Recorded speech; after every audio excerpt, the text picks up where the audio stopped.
All right, hello everyone. Let's get started. Let's get right to it. We got to talk about these explosions in Lebanon. More explosions. I'm sure you heard about the pagers that went off.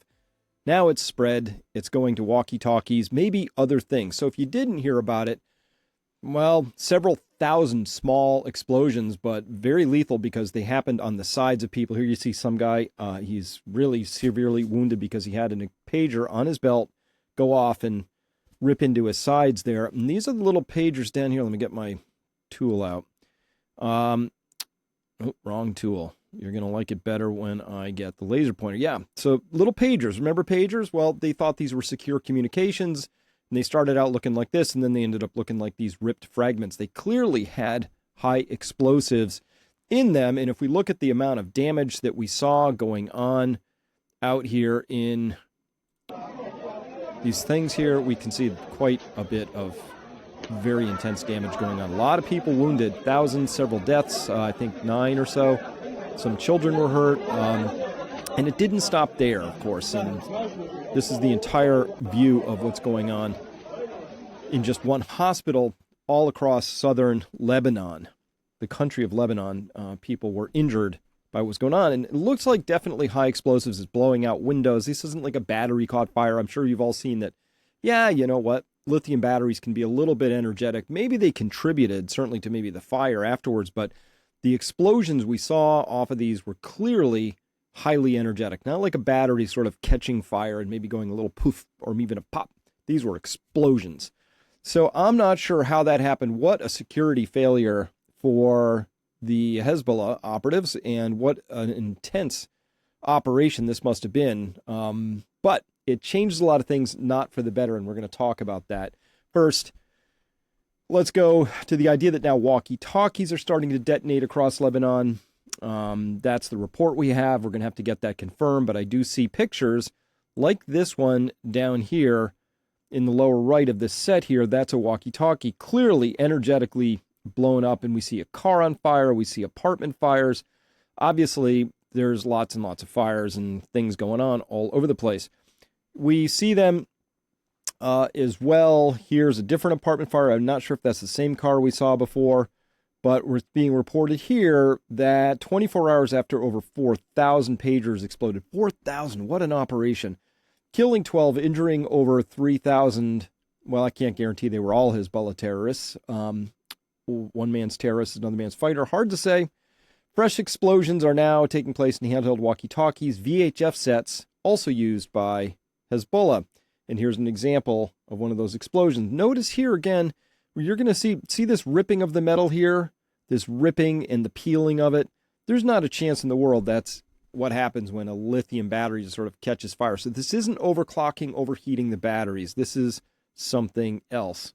And on the heels of that, just today, this is something we're going to be talking about with my subscribers back at Peak Prosperity. So if you are a Peak Prosperity subscriber, come on by.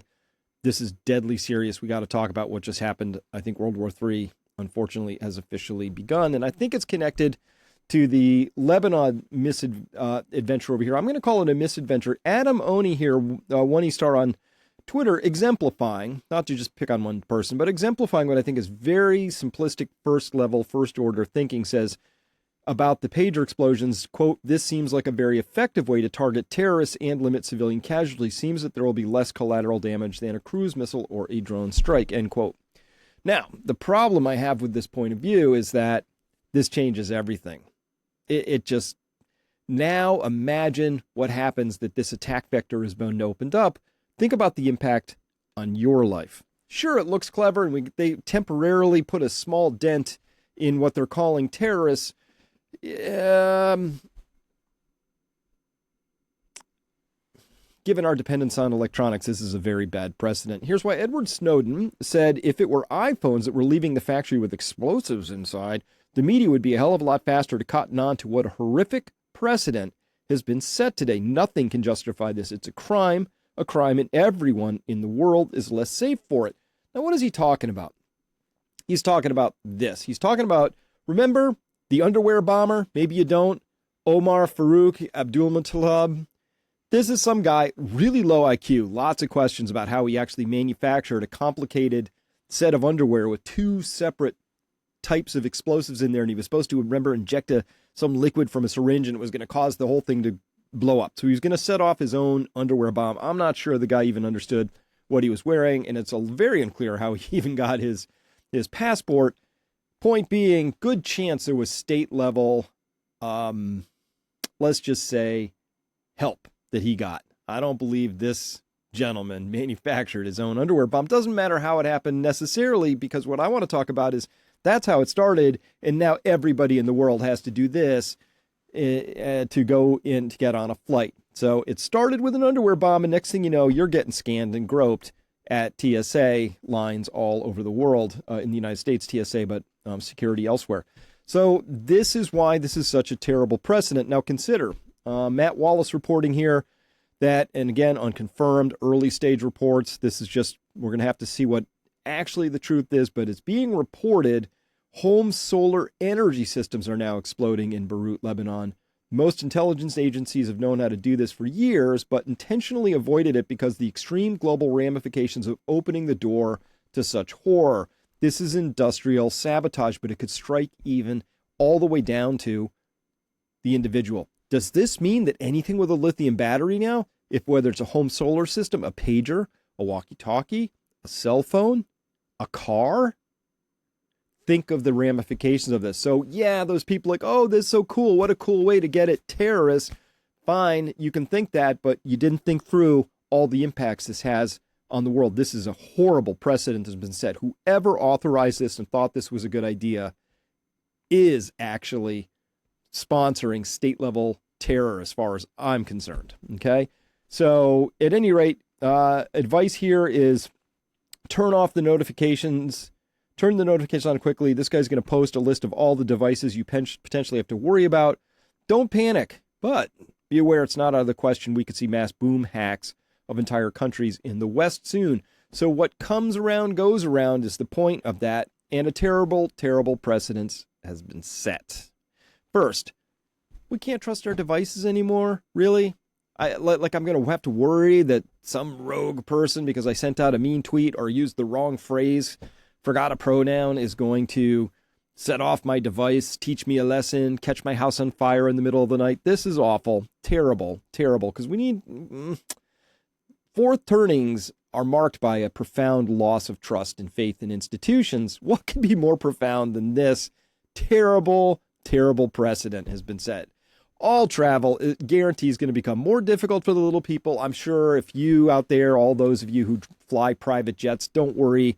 You get to just walk right on and carry on with your lives. But everybody else, oh, now there's going to be a special device screening line thing, and devices are going to have to be pre-screened, and this is going to be awful. Or they're just not going to allow you to travel with your devices anymore. The risk is too high. Can't have these things going off mid-flight. And I agree. You can't.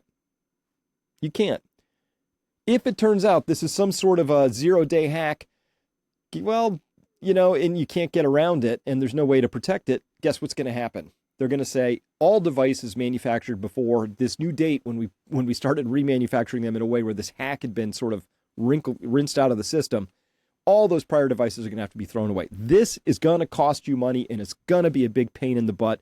And no, it wasn't worth it. Clever as it was, looks good in a movie. What an amazing plot line. But this was a really stupid thing to unleash on the world. And why now, we have to ask, okay? Retaliation's going to ensue, so it looks clever, but get ready.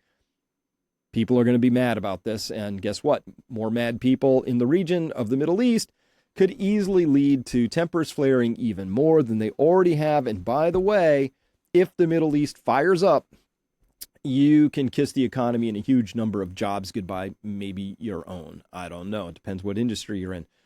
The Western economies are all tilting around, wobbling a bit on huge amounts of debt that requires cheap oil to finance.